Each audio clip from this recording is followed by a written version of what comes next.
1, 2, 3, let's go. Wednesday afternoon. Have expected. Forest, I think, got a draw at the weekend. I'm trying to think who the other team is. Forest drew with Villa. Sunderland beat Tottenham. So you see those teams above Spurs, who are now 18th, are in a way in the ascendancy. They're beginning to get the points necessary to pull away. And it does look as if you might need sort of between 35, 36 and 40 points to stay up. I think in the last 10 or 15 seasons, 38 points has been enough to stay up, I think, in the last 10 seasons. And they always talk about the 40 points mark. But the way Tottenham are going, I mean, they've now lost Romero, their captain, with a serious knee injury. Yeah. They're just not doing it. And I think a lot of pundits on the TV and a lot of the betting, if you like, is saying Tottenham are going to be becoming favourites to go down with Wolves and Burnley. And even the supercomputer prediction tables show them going down. So, yeah, I don't think there's any doubt in answer to your question that, yeah, if Arsenal don't win the league, I mean, I think the point being there, okay, we know Tottenham are in the relegation zone, but Arsenal, we know, could win the Premier League. They may not. It's going to be touch and go, 50-50 with Manchester City. So if they don't do it, it's going to be no great surprise. With Tottenham, I think although many people are saying they probably will go down, I still think there will be a huge element of surprise amongst fans, not just Tottenham fans, and football people, pundits and other managers, if Spurs actually are relegated, because normally, traditionally, it's three of the smaller clubs who sometimes then bounce back and they then bounce down again. And it is a bit like that with the high jump to the Premier League level. So it would be big news, even now, and that they're in the bottom three. It would still be big news if they go down, which might be another way of saying that there may be a majority of view, a majority opinion that even now we can't really imagine Spurs will go down. And that's probably how I see it. I can't really imagine. I think they're too big a club in one sense to go down, but that doesn't mean they're too good to go down. And maybe their players have just completely lost their confidence. They've lost some key players, and they've had a turbulent season since they won the Europa League last year, didn't they? No. And with Postecoglou at the same time having a terrible season. You know, they finished 17th last year, so they were 1 place above the relegation zone. So you'd have thought a club with that experience would have kind of done everything to ensure that they built on the European win and had a better season, but they haven't. They took on Thomas Frank, who I think most people would say is a good manager. Maybe he didn't have enough time to make the transition from Brentford, a smaller club, to a big club in Tottenham. It doesn't make him a bad manager. Whether they should have stuck with him, who knows? If you don't get the results pretty quickly, you're out as far as the Premier League is concerned.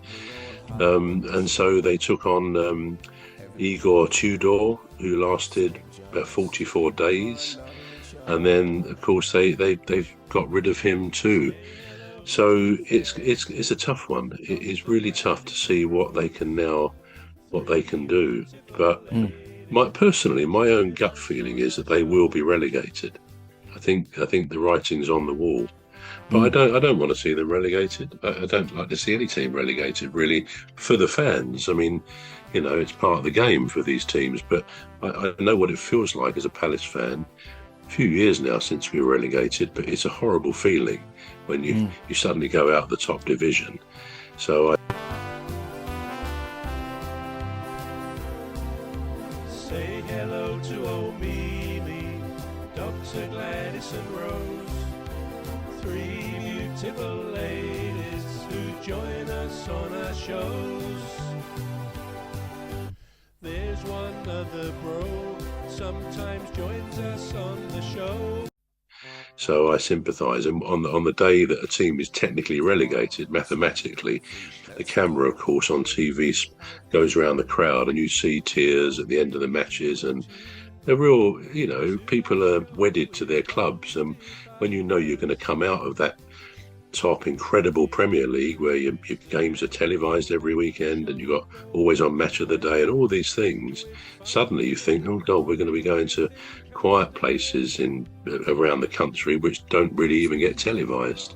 Not that that's a reason not to get relegated, but yeah, it's a horrible thing to be relegated, and I have a lot of sympathy with fans who go down.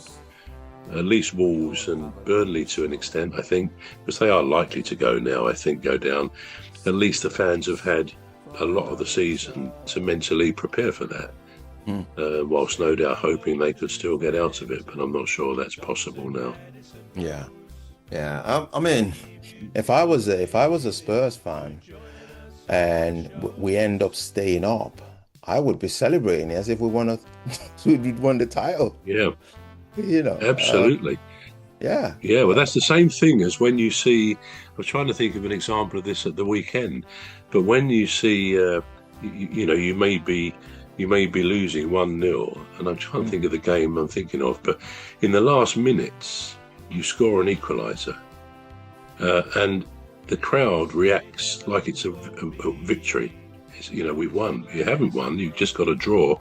I mean, if Arsenal had got an equaliser against Bournemouth in the 93rd minute, the crowd would have gone crazy with joy, this sort of thing.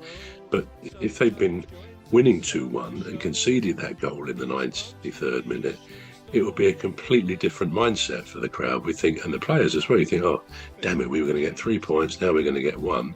But if you stand to get nothing, and then you do get a point.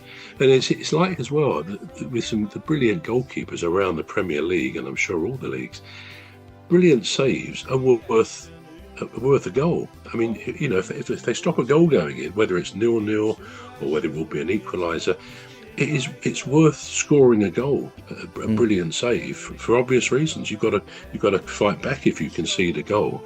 And some of the saves the goalkeepers make, I think, are breathtaking. They're just so quick with reactions. So yeah, that gets cheered as much as scoring a goal the other end. Absolutely, yeah. Now, Crystal Palace. It was a game that I seen. Now I'm a bit confused now, because I seen Mateta score. So have you played 2 games after the break? Yeah, he played. He played last Thursday at home to Fiorentina. Say hello to old Mimi, Dr. Gladys and Rose, 3 beautiful ladies who join us on our shows. There's one other bro, sometimes joins us on the